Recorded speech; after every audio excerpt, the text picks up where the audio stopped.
Hello students. आज भी हम आपके लिए एक ऐसा ही प्रश्न लेके आए हैं जो आपके बोर्ड एग्जाम के लिए बहुत इंपॉर्टेंट है। और ये बोर्ड एग्जाम में ये सवाल आ भी चुका है, तो कैसे हल करेंगे इसको देखिएगा। हमने आपको पहले बताया था कि अगले कुछ वीडियो हमारे ऐसे ही पढ़ने वाले हैं जो पूरी तरीके से जिनका कि फोकस हमारा बोर्ड एग्जाम की तरफ ही होगा, खासतौर पर जो हिंदी मीडियम के बोर्ड एग्जाम्स होते हैं उनके लिए। तो चलिए हम प्रश्न देखते हैं। पहला जो प्रश्न दिया हुआ है वो ये दिया है कि आज का जो प्रश्न दिया है वो ये है कि एक घर में प्रतिदिन 400 वाट के एक रेफ्रिजरेटर है। एक रेफ्रिजरेटर रखा हुआ है, घर में चल रहा है। वो प्रतिदिन हर दिन जो है 4 घंटे चलता है। 400 वाट का वो रेफ्रिजरेटर है।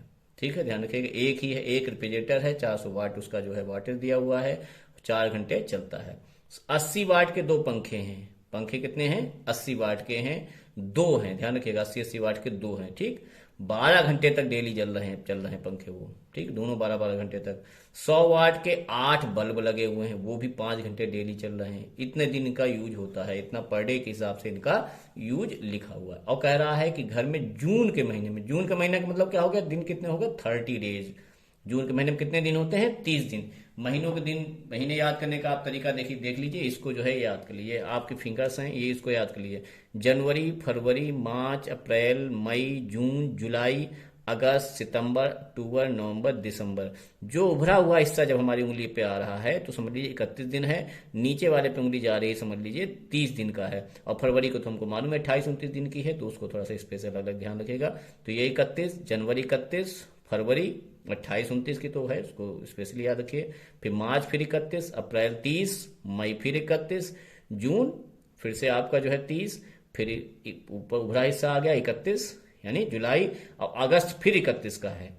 ठीक है ना, क्योंकि उसके बाद उभरा, फिर ही उभरा हिस्सा ही आ रहा। तो जो उभरा हिस्सा जब आएगा तब 31 डेज, नीचे वाला हिस्सा आ जाएगा तो 30 डेज। इस हिसाब से आप याद कर सकते हैं कि किस महीने में कितने दिन होते हैं। यही तरीका जो है रहता है। चलिए खैर, अब आते हैं हम लोग अपने न्यूमेरिकल पे। न्यूमेरिकल क्या कह रहा है कि सबसे पहले हम यहाँ पे देखते हैं कि हमको कैलकुलेट क्या करना है। ये कह रहा है कि कितनी यूनिट खर्च होगी। प्रश्न क्या है कि यूनिट कितनी खर्च हो रही। यूनिट खर्च होने मतलब क्या है, ऊर्जा कितनी। देखिए, बस हमसे जो सरकार पैसा लेती है, जो हमको पैसा देना पड़ता है, वो सीधे सीधे सब जगह हिसाब ऊर्जा का ही है। पेट्रोल खर्च हो रहा है, पेट्रोल से आप क्या ले रहे हैं, बाइक हमको गाड़ी चल रही है, ऊर्जा ले रही है, ऊर्जा का पैसा एक तरीके से। तो ये सब ऊर्जा का ही पैसा है। तो ऊर्जा कितनी खर्च हो रही, तो हमको यही निकालनी है ऊर्जा। शक्ति दी है, शक्ति से ऊर्जा का क्या संबंध है? शक्ति गुणे समय। हम फिर पहले भी हमने वीडियो में बताया है कि P बराबर होता है W/T। और अगर W हमको निकालना है तो W इसका हो जाएगा P/T, यानी पावर इंटू टाइम। अगर हम कर देंगे तो हमको कार्य पता चल जाएगा। कार्य का मतलब क्या हुआ? ऊर्जा क्षय, ऊर्जा कितनी खर्च हुई है। ठीक है, तो ऊर्जा हम जो है यहाँ से कार्य, ऊर्जा का ही एक रूप है, यांत्रिक ऊर्जा को ही कार्य कहते हैं। ठीक है, तो हमको ऊर्जा क्षय और ऊर्जा खर्च की हुई कितनी होगी वो हमको पता चलेगा। पावर इंटू टी का मल्टीप्लाई कर देंगे। दूसरी बात हमको ध्यान रखनी है, यानी हमको निकालनी वास्तविकता में क्या है, ऊर्जा। ऊर्जा का खर्चा निकालना है। दूसरा ये ध्यान रखना है कि 1 यूनिट का खर्चा दिया हुआ है। यूनिट का मतलब क्या होता है? 1 यूनिट का मतलब होता है 1 यूनिट बराबर, चाहे आप यहाँ पे एग्जाम में भी मेंशन कर सकते हैं, 1 यूनिट का मतलब होता है 1 किलोवाट आवर। ठीक, 1 किलोवाट यानी ये तो हमको मालूम है कि ऊर्जा ही है, तो जाहिर सी बात है पावर होगा, यानी शक्ति है और समय है। तो शक्ति और समय है, ये तो ये दिख रहा है कि शक्ति और समय का ही मल्टीप्लाई हो रहा है। लेकिन अगर यूनिट निकाल रहे हैं, ठीक, अगर इसको हम वाट में रखेंगे, इसको सेकेंड में रखेंगे तो निकल के आएगा जूल। लेकिन अगर यूनिट निकाल रहे हैं तो यूनिट का मतलब होता है 1 किलोवाट आवर, जिसको आपने बुक्स में देखा होगा, कैलकुलेट करके जूल में निकालते हैं तो 3.6 मेगा जूल भी आता है, यानी 3.6 इंटू 10 पावर 3, यहाँ लिख सकते हैं 3.6 इंटू 10 पावर 6 जूल भी आता है। लेकिन अभी हमें जूल से मतलब नहीं, यहाँ सीधे सीधे किलोवाट आवर में ही सारी चीजें कैलकुलेट करना आसान रहेगा। तो हम क्या करेंगे, पावर हमको किलोवाट में लेंगे, यानी कि पावर कैसी होनी चाहिए, किलोवाट। तो जितना वाट दिया हुआ है सबको किलोवाट में लिखेंगे। और इनटू जो टाइम है वो सारा का सारा टाइम हमारा किस में कैलकुलेट होना चाहिए, घंटे में। तो इस प्रकार की जब कई डिवाइसेस दी हो रही होती हैं, इसको ऐसे कन्वर्ट करना होता है। तो इसको लिखने का तरीका क्या है, सबकी P/T सबको जोड़ लीजिए और जितने दिन की बात हो रही है उतने दिन से मल्टीप्लाई करें तो सारे आपके घंटे। भाई एक दिन में इतना घंटा चल रहा है, उतना घंटा चल रहा है, तो सबको दिन भी तो, भाई एक दिन में अगर 2 घंटा चल रहा है तो 3 दिन में कितना चलेगा, 60 घंटे। तो दिन से भी आपको मल्टीप्लाई करना पड़ेगा, तो सारे आपके घंटे कैलकुलेट हो जाएंगे। तब वो आपकी आ जाएंगी उतनी यूनिट आ जाएंगे, उसको 3 से मल्टीप्लाई कर दीजिए, आपका खर्चा कैलकुलेट हो जाएगा। तो यहां पे हम लिखेंगे सबसे पहले, तो यूनिट लिखने का तरीका समझ लीजिए, यूनिटों की संख्या, यूनिटों की संख्या यानी कितनी यूनिट खर्च होगी। ठीक, तो उसका तरीका देख लीजिए कि आप यूनिट की संख्या मान लीजिए n मान लीजिए, या फिर नहीं भी मानते हैं कोई बात नहीं, तो ऐसे सीधे से बराबर लिखे दे रहे हैं। ठीक, ये आपका कितना हो जाएगा, वाट, वाट में दिया है, ध्यान रखिए हमको चाहिए किलो वाट में, तो वाट को जब वाट किलो वाट में बदलेंगे तो 1000 से भाग देंगे। जैसे 1 मीटर में किलोमीटर कितने होते हैं, 1/1000, तो 1 वाट में किलो वाट कितने होंगे, 1/1000, तो 400 वाट में हो जाएंगे 400/1000, 1000। ठीक, कितने घंटा चल रहा है, घंटा लिखवा रहा है तो आप घंटे लिख दीजिए, कितना है 4 घंटे चल रहा है, कितना है संख्या भी लिखिए, 1 है तो गुणे 1 संख्या उनकी, और गुणे आपके कितने घंटे चल रहा है। देखिए हर एक डिवाइस के लिए लिखना है, उसका किलोवाट में कितने डिवाइस हैं और कितने घंटे एक दिन में चल रहा है। ऐसे ही आप सबको लिख लीजिए, जोड़ लीजिए। 80, ठीक, डिवाइस हमारे पास 2 हैं, पंखे की बात हो रही है, 80 वाट का एक पंखा है, 2 पंखे लगे तो 2 से गुणा कर दिया, बटे 1000 इसमें भी कर दीजिए। ठीक है, और ये फिर हो जाएगा गुणे 12 घंटे चल रहा है प्रतिदिन। ठीक, उससे गुणा कर दीजिए। अगला क्या दिया है, 100 वाट के 8 बल्ब दिए हैं, 100 8 बल्ब हैं तो 100 गुणे 8, कितना घंटा चल रहा है, 5 घंटा चल रहा है, और वाट को चूंकि फिर से किलो वाट में बदलना है तो 1000 से गुणा करना है। एग्जाम में ध्यान रखना, कभी कभी किसी एक, बाकी सबको तो वाट में दे देते हैं और किसी एक को किलो वाट में देते हैं, तो जो किलो वाट में दिया गया होगा उसमें 1000 से डिवाइड नहीं करेंगे, उसको ऐसा के ऐसा ही रखेंगे। जो वाट है उन्हीं को किलो वाट में बदलने के लिए 1000 से हम गुणा करेंगे, भाग देंगे सॉरी, और उसके बाद दिनों की संख्या आप यहाँ पे लिख दीजिए। ठीक, अब इसके बाद कैलकुलेशन वीडियो पॉज कर दीजिए, कैलकुलेशन जो है अपने आप ही करिए। हम हर बार कहते हैं कि कैलकुलेशन हर बार अपने आप ही करने की ट्राई कीजिए। तो चलिए हम लोग कैलकुलेशन जो है यहाँ पे कर लेते हैं। तो हम देखेंगे कि हमारे पास जो कैलकुलेशन आ रही है वो कैसे आ रही है।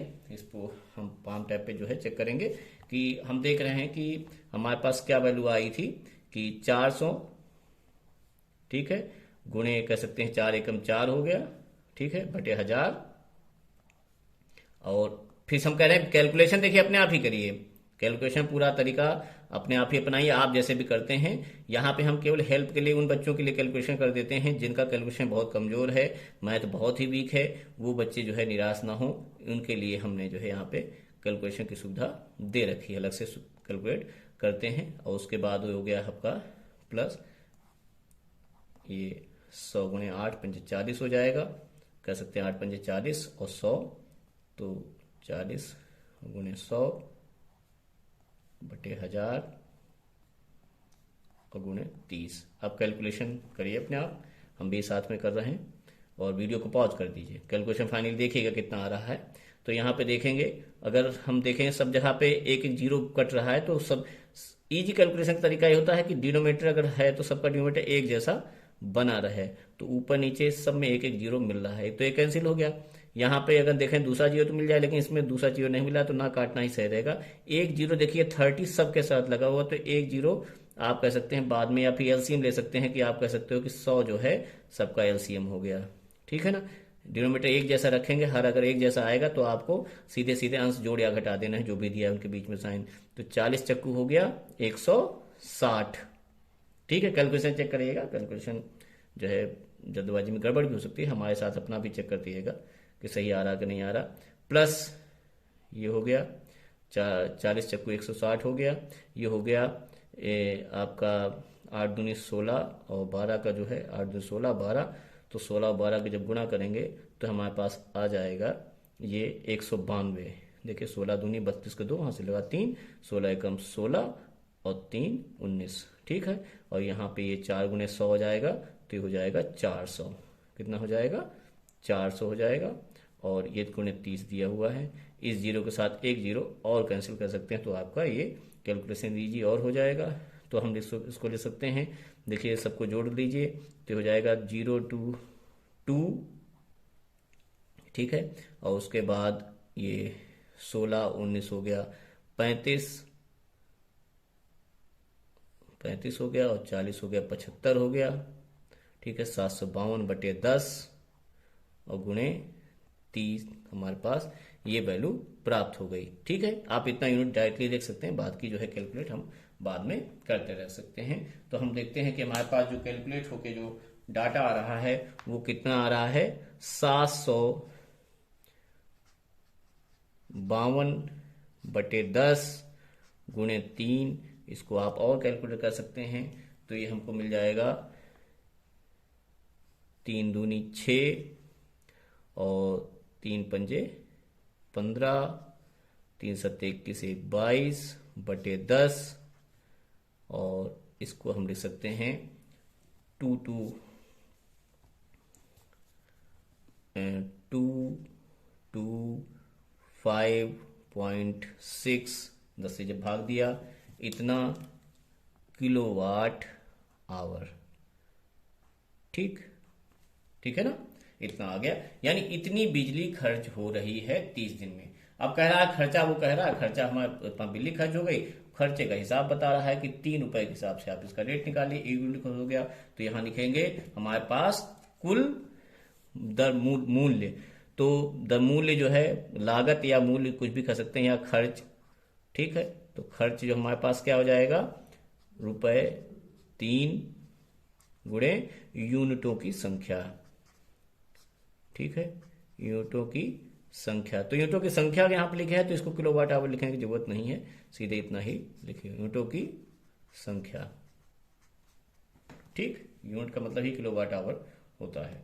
ठीक है, अब इसको आप ₹3 से